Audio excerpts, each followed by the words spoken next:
Hi guys, and welcome back to Richoux on Demand. Thanks so much for stopping by today. Today we are going to do a garden tour. It just finished raining, so as you can hear, everybody's all happy and excited about the sun being out. Today is May 1st, so I figured it would be a great day to do a garden tour just to see where our garden is in this temporary space. If you guys remember, we planted this garden and or moved sections of our already planted garden here early in March, around Mardi Gras time. So in 2 months time, I just want to pan around and show you guys all the beautiful lushness that is happening on our rental property as of right now. If you're new here, my name is Ashley, and my husband and I started an urban homestead in the metro New Orleans area. We have since been blessed to be able to purchase acreage in southern Mississippi, but in that transition period, we didn't want to give up on our garden. So since we had some stuff planted, we decided to move over here in my mom's rental, and we are utilizing gardening in a very different way than we've done before. Since we are renting, we kind of had to be super mindful of the things that we did to the land, and so you're going to see a little bit of everything now. You're going to see some container gardening, you're going to see some no dig beds and things like that, some unconventional things, but it's all about growing food, right? So today we're going to take a walk through the front yard and through the backyard, and we're going to see what's going on. Now, it is super bright out here. Like I said, it just rained, but we're gonna stop right here at this first little garden planter. Now, we bought these planters, y'all, from Lowe's. We had a really good deal on them. They're not the best quality. We really need to go in here and take the soil out and line them, and that may be what we're gonna do, because we have 2 of these, even though Eric has broken one of them. But we have 2 more of these that I'm thinking about lining. But in here, I kind of have just let this be like my kind of catch-all for a little bit.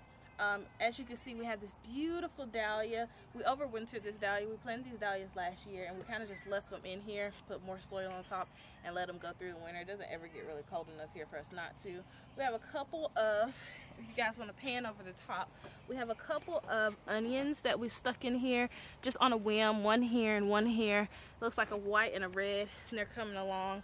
We stuck our, this is my new way of starting my sweet potato slips this year, is I stuck the sweet potato just in this bed here. Can y'all see it?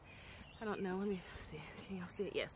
I stuck the sweet potatoes in here in this soil, kind of buried halfway up, and then I let the slips sprout. And then once they sprout, I pluck them off here and I stick them right over here. If y'all will come follow me over this way, in this glass, and with some water. And as you can see, we have some beautiful roots that are ready to go in the ground. So that's how I've started my slips this year. This is a hibiscus plant, if I'm not mistaken. My husband loves hibiscus flowers, and I'm looking forward to putting more of them on our permanent property, or our larger property. We don't know if it's permanent. We thought our other property was permanent, but you know, tell God's plans. And so this is a hibiscus. It overwintered. It's sprouting. It's doing well. This is an aloe vera. Aloe vera grows really easily here. And actually, this aloe vera was a cutting that I took from here. I took it to our other house, and now it's back with all of its friends. So if you want to walk with me this way in the garden, and you'll come here across our, I call it our container garden section. So right here, the first container you're going to see in our new garden space, this is our blackberry vine. We pruned this sucker back pretty much all the way down, and look at how lush and beautiful it is. We're experimenting with some interplanting due to a lack of space. So if you look here under the plant, I'm gonna see if I can do it without pricking myself. We have an eggplant that I just stuck in there, and it's doing well. It's not stressed at all. That's one thing that I wanted to talk to you guys about, and I haven't experimented with it prior to this gardening season, which is interplanting things that I normally wouldn't plant. I normally would let that blackberry vine have this whole pot, but I figured, you know, it's just growing out of that one spot, so why not stick a little eggplant there? And if it doesn't grow, no biggie. We don't eat a ton of eggplant. I had some starts and I wanted to plant them, so there you go. So if I move my blackberry vine that's overtaking everything, look at that beautiful rose back there. There's one here and there's one over there. I didn't even prune that one back there, and I needed to do some deadheading. But when Keith and I moved here just 2 months ago, we pruned this one pretty much back to just a single stalk, and look at how beautiful it is now. But what I wanted to show you was this jalapeno plant. Y'all, I rescued this little baby jalapeno plant. When I rescued it, it was like that big, and it was leaning, and I rescued it from a nursery. It needed some TLC. I brought it home and I nursed it, and this pepper plant, this one jalapeno plant, gave me all the jalapenos I needed for my cowboy candy that I needed to start, my salsa that I needed to make, everything. And it overwintered, and I wasn't even aware that you could overwinter peppers. Kevin over at Epic Garden said you can overwinter peppers. So I went outside, and this little thing was barely hanging on because it doesn't really get cold enough here for it to kill it. And we pruned it back, and we decided to see if it would sprout new foliage. And not only has it sprouted new foliage, but I have some buds there. So we're gonna get some jalapenos from this plant that we rescued from the nursery. We got a really good deal on it, and it was towards the end of the season, and they kind of let me have it for a steal. This year, if y'all remember, I did a video on planting these blueberries that I got from Stark Bros. And you guys, look at how beautiful they are. Look at how many blueberries there are. Now I do see a little bit of leaf, you know, issues, but nothing major at all. These blueberries are beautiful. We're getting really close to having to cover them, or else we're gonna have some issues with some birds around here. But yeah, I'm just really pleased with these blueberries from Stark Brothers. I'm not an affiliate or anything, but they're gorgeous. They are gorgeous blueberries. We got 3 plants, and I wish we would have gotten more. We have a rosemary plant that has been growing here on this property for a very, very, very long time. You can see it here. Right over here, I'm gonna step over here, guys. Have some mammoth sunflowers that I literally just dumped some soil out here and planted. I didn't mulch or anything. As you can see, there's grass coming up around it, and I'll probably put a little bit of mulch or something down there just to help them out. But the thing about sunflowers is they have as long as a 4-foot taproot that goes all the way down into the soil to draw up nutrients. And so I felt really confident planting these here with very minimal, you know, bed preparation or anything like that. So we're gonna pan over this way, and I have Keith being my videographer. I'm gonna try not to step on anything. So here we have this beautiful tomato plant. Now, if I'm not mistaken, I think it's called a Jupiter something. I have no idea. I bought it at a plant sale at a local farmer's market here. The plant was beautiful, so I figured why not. It has grown amazingly, as you can see, because of my lack of pruning. It has gone crazy here. We have some things we could prune off here, and I'm gonna get out here and I'm probably gonna prune it pretty hard pretty soon. Just like we have this sucker here.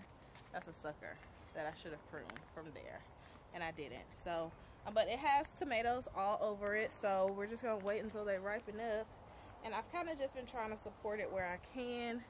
This is what happens when you don't prune back your tomato plants. They just get super outrageous. Tomatoes want to just grow and bush and vine everywhere, which is why we have 4 stakes here, and it's still doing what it want to do. Right here in front of the tomato, you're gonna see those other 2 eggplant plants. Now this variety is the exact same variety as that one that I showed you guys in the blackberry bush, but because that was getting shaded out a little bit by the house and the blackberry vine, it's nowhere near as big and vigorous as these 2 plants. You have one here and one here. Like I said, we don't eat a ton of blackberries. We don't eat a ton of eggplant. So if we get 1 or 2 per plant, I'll be more than happy, but I'm sure we'll get more. I just put some stakes here to kind of support them, and I'm gonna tie them there in just a minute. Right in front, we have this beautiful, tender, sweet orange watermelon. I started this from seed. I'm so excited, you guys. A lot of the things in the garden this year I started from seed. And what you guys don't know is last year I killed every single seed that I started. I had to buy all plant starts. So this year's garden being mostly started in my living room by my seeds, I feel like that's just a good, you know, testament that you grow and you learn every single year. This is just my second year gardening full, you know, not full time, but you know, planting a dedicated garden space. So we have, I just put 3 plants right here and they're spilling over the front. We're gonna kind of let it run all over the yard here. But if you can see, we got some buds down here. We got some male flowers blooming down here. Look at that. So I'm really excited. Watermelon grows really, really well here. They love the heat, they love the wet, and that is a great combination for here in southern Louisiana and southern Mississippi as well. Because as you can tell, I have this sweatshirt on because I thought it was gonna be cooler out here because it just rained. I'm dying. So it's hot here whether it rains or not. So here in the kiddie pool, in this kiddie pool, I planted some peppers around the outside and a bush cucumber plant. Now, I thought it was a bush variety. This is the pickle bush variety. Maybe this is what the bush variety looks like. It definitely looks like it's vining because you see these tendrils here that it has sent out. So yeah, my thought was that it would bush pretty much here in the middle, but it has started to vine out, and I'm kind of just gonna let it go. Unfortunately, it is kind of choking out a jalapeno plant that I have planted here, and here. And unfortunately, I kind of have let that be a lost cause. Luckily, I have that jalapeno plant over there. We don't eat a ton of jalapenos, but I am sad about that. If we get a couple jalapenos off there, because it's still putting on buds, even though it's being weighed down by this pickle bush plant. Now, these are some Ajvarski peppers. My peppers that I started from seed are one thing that did not go well. I think I just had them in the container too long, and with the move, I wasn't able to baby them like I should have. So they have done absolutely nothing planted here. I'm sure I could pull one up and the root ball is all still in one spot, but I'm gonna leave them. If you look in here though, you can see all of these flowers, male and female, coming out. So hopefully pretty soon we'll have some cucumbers. All right, we have the other kiddie pool right over here. And here we have just some straight neck squash. I'm waiting on them to kind of take off a little bit. They still look okay, so I'm not really stressing about it. And if it doesn't grow much, then that's fine. We have a lemon crush watermelon. It matures in 85 days. The fruits get the size of about 18 pounds. And these are finally establishing. These got planted, I'd say maybe a month or so after that one. Well, actually probably about 6 weeks after that one. So as you can see, it's still pretty small. I was worried about them for a while, but as you can see, they're finally starting to branch out. This is a sugar baby watermelon plant there. Finally starting to take off, and we're just gonna let them vine over just like the tender fresh orange. Love this new gardening space, this new way of gardening. It's kind of like hodgepodge, stick something where you can way of gardening, and it's been really fun just to see what all we can stick in this small space without making any permanent changes or anything like this. Now guys, this is my green stalk. This is a leaf green stalk, and in this green stalk I planted zinnias here on top. As you can see, they're starting to bloom and open. I have some calendula here on the sides. Also, some of them have bloomed, some of them are spent, but it's just beautiful. Right here I have, and all throughout actually, I have a good amount of borage. I wanted to make sure that I planted a good amount of pollinator flowers in the garden this year. One thing I had an issue with last year was while all of my seeds would germinate, I would have a really bad issue with pollination. So I was out hand pollinating like every single morning. Keith and I finding watermelon flowers to pollinate. So we haven't had to do that yet. We probably still will. but you just never know. Now here I stuck, that's borage.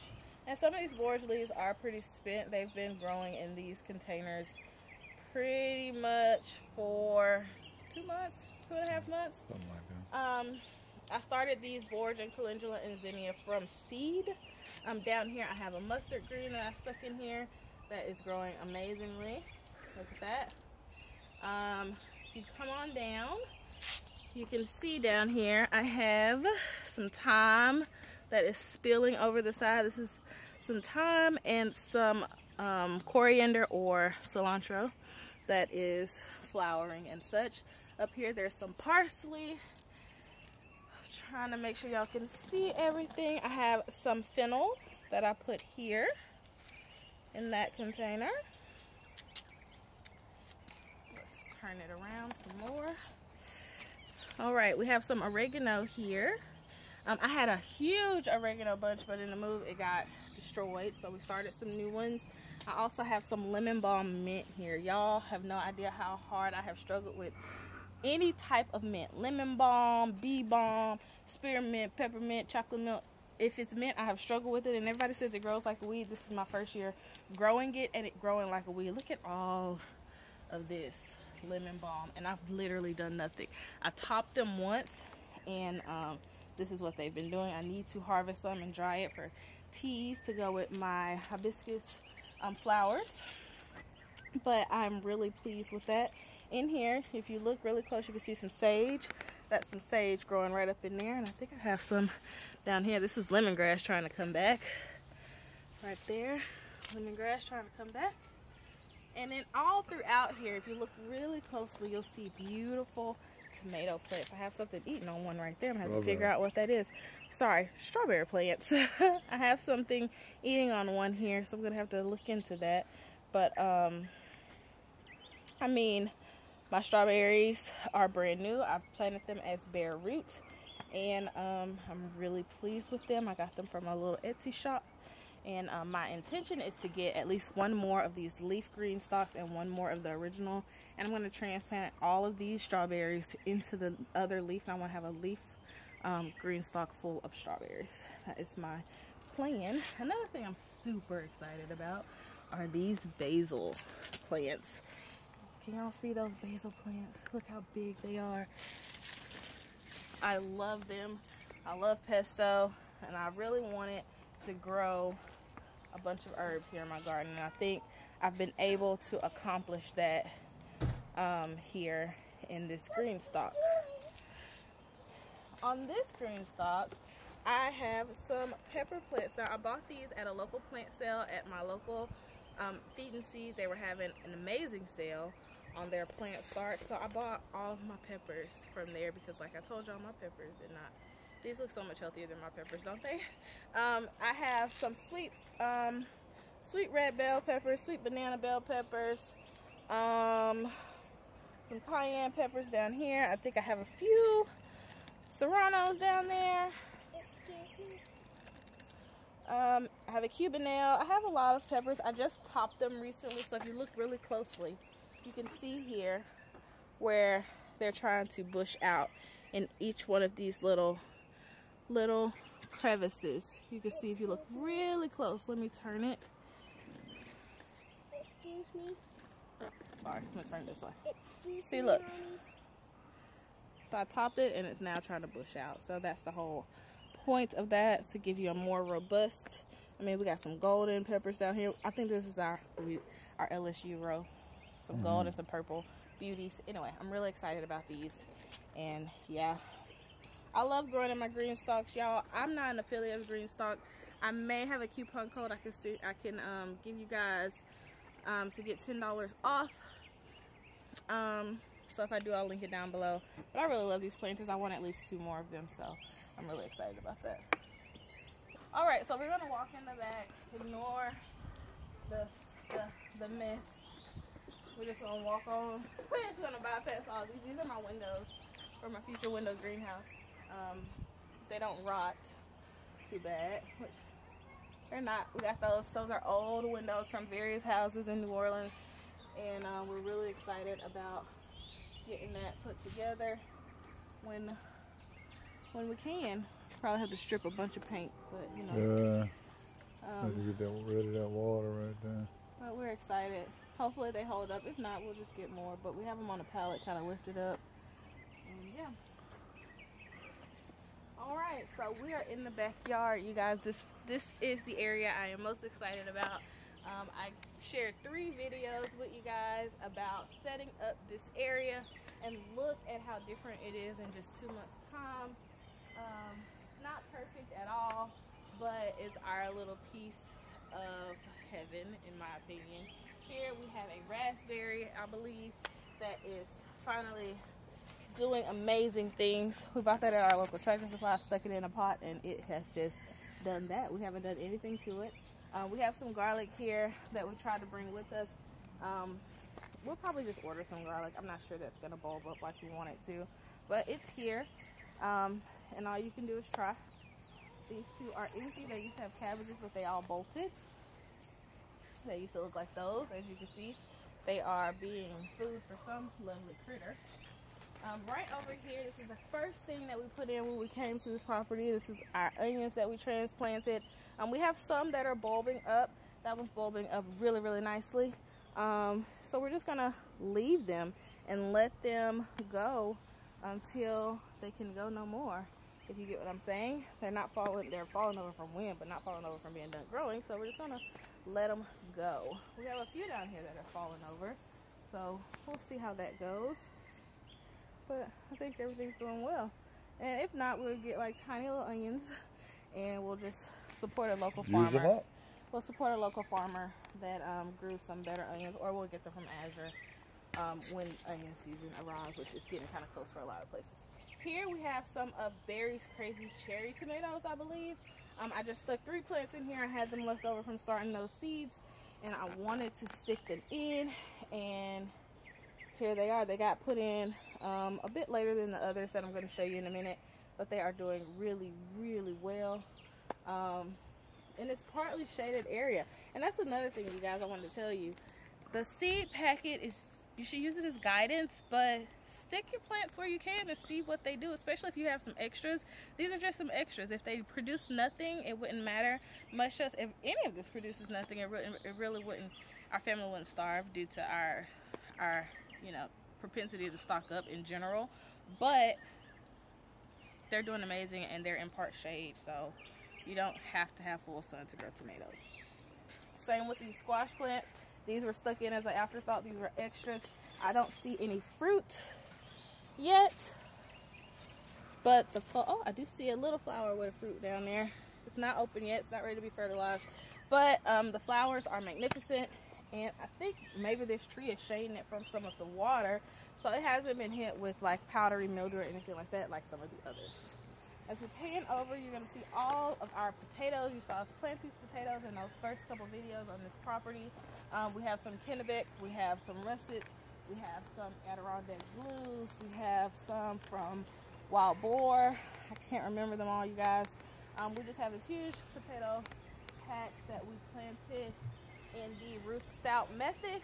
We literally just roughed up the ground, dumped a bag of soil, dropped the potatoes on top, and put straw. And we have been putting straw, layers and layers of straw throughout the season. Same thing with this bucket here. These were planted before. These are some more Adirondack, and then we have some more Adirondack over there. I moved them over there and trimmed them back really heavily because they did experience a little bit of blight, but they've since rebounded and it hasn't spread to anything else. One thing with blight, especially when you're growing nightshades, so I have pretty much everything that's susceptible to fungal diseases growing back here, but you really want to get them out of the garden. You want to burn them, trash them, what have you, and you want to treat everything else. So we treated everything else with a copper fungicide, and it seems to have worked beautifully. I've not seen any type of onion blight or garlic issues or anything like that. So yeah, let's go over here to the most exciting area. Y'all saw us labor over planting this in the first couple videos. So we have some more of those Bear's Crazy Cherries. This is actually the Atomic Sunset. This is a new variety that was on his website. I think it's called Wild Boar Farms. And it's growing crazy like most cherry tomatoes do. Okay, so we tried the Florida weave method. I will be the first to say I won't be trying the Florida weave method. I'm not disciplined enough to come out and prune them heavily enough for that to work for us. But we have since been just tying a string and tying tomatoes to the string to try to hold them up as much as we can off the ground, so much so they don't just sprawl out. Let me get in front of you, honey. So they don't just sprawl out. So they'll just sprawl out onto the ground here. I've left this kamutsuna, which is like a Japanese spinach. Something has been eating on it, but in the meantime of eating on it, it has left my tomatoes alone. That's why it's still there. I thought about pulling it up, and then I changed my mind when I saw that my tomatoes were completely healthy. In here, I don't know what is planted in here, y'all. I know what's planted in here, but I don't know where. I'm kind of just waiting until everything comes up. So I believe these are either my Cherokee Purples or my Dr. Richoux. But these are my indeterminate varieties. I have place markers in here, but as you can see in this forest of tomato plants, it's really hard for me to tell where one plant stops and another starts. So I'm just going to show you guys. Look at all these beautiful tomatoes. They're beautiful. I can't wait for them to ripen up. But in this area, I have some Kellogg's Breakfast, some Jubilee, some Dr. Richoux, some Lemon Boy. I got those from Haas. I'm really excited to try those. Travis over at Lazy Dog Farm cut into one of those last season, and I said I am buying those. So I did. I do need to get in here and kind of prune up some bottom leaves. I see some yellowing down here on the bottom. And with tomatoes, they're really resilient. You can prune back those bottom leaves, and the plant is perfectly fine. I have some Cherokee Purple in here and some Amish paste, as well as maybe some Brandywines. I'm not sure. Like I said, it's been a crazy growing season for us here. I know these are my Amish paste because these are the only paste type tomatoes that I planted in this area, I believe. I don't think I grew San Marzano because I didn't have a great experience with them last season. But if you look in here, look at these. But see, look here. This is why you want to brace your tomatoes. See, now I have to hope this doesn't break because it has these beautiful tomatoes here on it. All of these beautiful tomatoes. So I have it braced here. But what I'm thinking I'm going to do is I'm going to put some cattle panel just on this side just to give it something to kind of fall on top of over here. But these are some gorgeous tomatoes. They're coming up everywhere. It's going to be fun to harvest them. But it's going to be a lot of work because I did not prune them effectively. If we turn on this side, we're going to go through the squash first, and then we'll do the other side of tomatoes, which are my determinate varieties that I grow specifically for pasta sauce making. But here we have all of our squash. Now, y'all, I had a Giokosama right here. You know, my husband stepped on it and killed it. I'm just playing. It was an accident. But here we have an acorn squash plant. If you look right here at the end, you'll see a female flower coming up. I'm just gonna put that right there, give it something to stretch on. Down here, you're gonna see some other squash. This is, I believe, a honeyboat delicata squash. Down here, we planted a bunch of those. There's one here, there's one there on the ground. If it's still connected, it looks like it has been disconnected. Still connected. Let's see here. Yeah, it's still connected. Another honeyboat delicata squash here. This is my one and only butternut squash plant that lived. This butternut squash is one that's breaking my heart. I wanted to plant my wall thumb, but I think that we planted a PMR. I don't like this variety. I won't be planting it again. Only one of those seed sets were viable enough to plant here. I think I have some others there, but they haven't even reached the vine. I can't even get them to grow up off the ground. So I won't be planting that variety again. This is a spaghetti squash that is doing well. You can see some plants that just don't look like they're gonna be great. There's a squash on it, so we'll see. But some of these aren't doing amazingly, but some are doing amazingly. Here's a butternut squash that looks like it got fertilized and may grow, so I'm excited about that. There's another spaghetti squash, it looks like. And then we have more of those honey boat delicatas down here. So we have one there. We have one there. Kind of wrinkly. I don't know if that one got fertilized or not. Have a beautiful one there. And then we have a squash here, and I think this is a sweet meat squash, but I'm not certain. All right, here we have a golden zucchini plant that I just popped in this pot here. I'm actually going to harvest that zucchini today.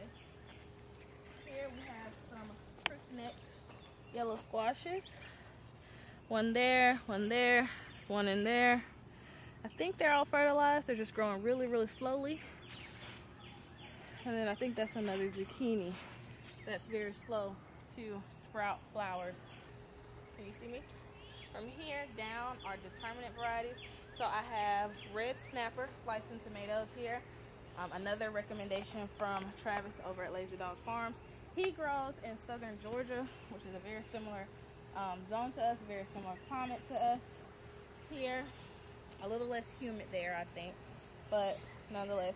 Here I have my Tachi determinate paste tomatoes. These are all from Haas, those red snappers and these Tachis. And look at how many. Look at how many. Not a ton of foliage, but they're way further ahead as far as setting fruit, because determinate varieties grow to a certain height, a certain width, and then they start focusing all of that attention in.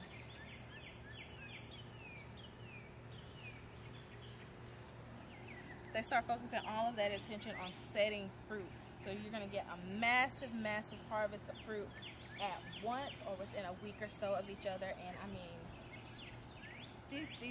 these plants are loaded with paste tomatoes. There's a lot of canning and preserving in my future, and I'm really, really excited about it. And as you can see, these grew in a more compact way. They're not a wild forest like the indeterminates are.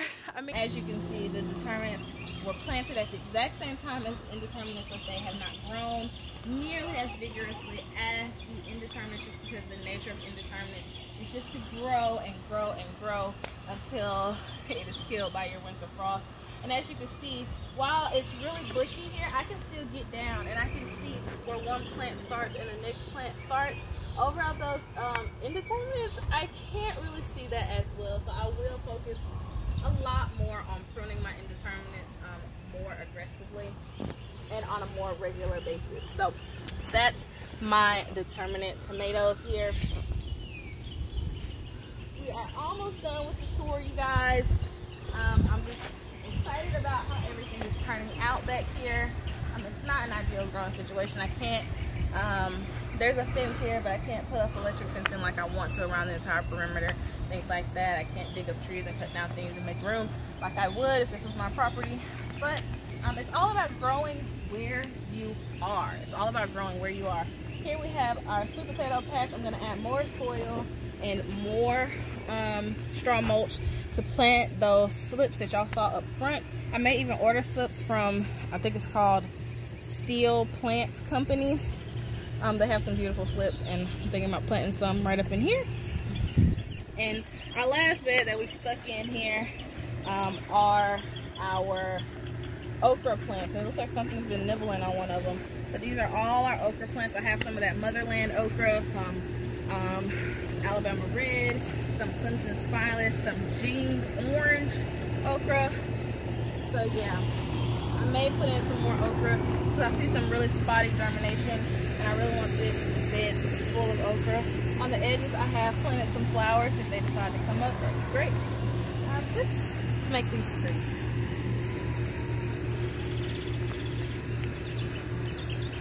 Alright guys, so that wraps up my May 2022 garden tour here in our temporary space. I hope this has shown you guys what's possible in a small space. We could have stuck things in a lot of other places, and we may still do that. Y'all know I have the planting bug. My poor husband has to deal with it. But I just wanted to kind of encourage you guys, because when we found out that we were going to be blessed with the acreage that we're being blessed with, it was bittersweet. a little bit, because while we were so excited that we were finally being blessed with the desires of our heart to expand, we were about to embark on our spring season here in southern Louisiana. So this has all been grown in the last 2 months, and God is just amazing. You know, you put some seeds in the dirt, give it some water, and let God do the rest, and look at all the food that you can create for your family with just a couple of dollars of seeds and some water and soil.